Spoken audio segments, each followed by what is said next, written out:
ओइ कहाँ जान लाग्नुभयो? म पर जाने अनि हिँड्न सक्नुहुन्छ? म अलिअलि अनि त्यो हात चल्छ कि चल्दैन? हात त अब जम्नै हो। ल अलिअलि हिँडेर देखाउनुहोस् त। ल म त हिँड्छु नि, हेर्नु न। ल हो कहाँ पुग्ने त हात कहाँ हिँड्नु पुग्नु म नि? जान्छु नि कहाँ अहिले। पुग्नु नि भनिदिनु न।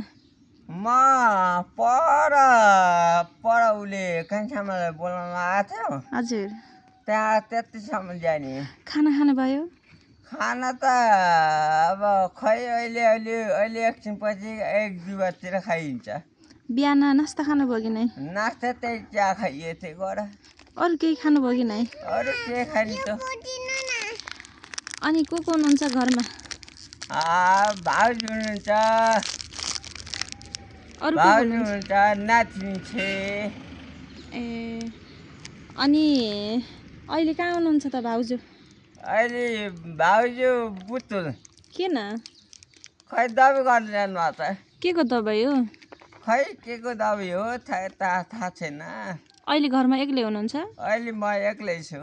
अनि खाना कहाँ खाइराख्नु भएको छ त? अहिले म माथि उसले लिरमाले ल्याइदिए त्यही खाँदैछु।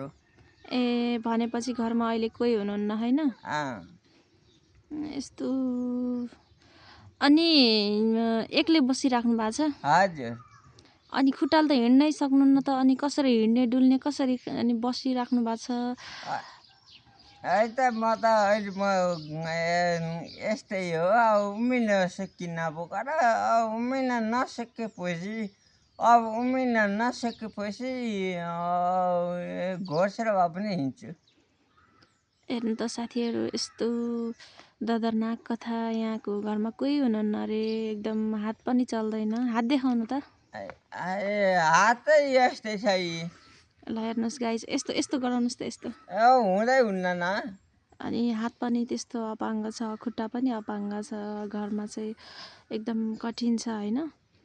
उहाँलाई सधैँ बिहानको खाना पनि एकदमै आपत छ, किनकि अहिले उहाँको भाउजू चाहिँ अहिले त्यस्तै बिरामी परेर चाहिँ बाहिर जानुभएको छ। एकदमै कठिन छ उहाँको घर परिस्थिति, एकदमै गम्भीर छ। गाइस अहिले यस्तै छ, मानव हो।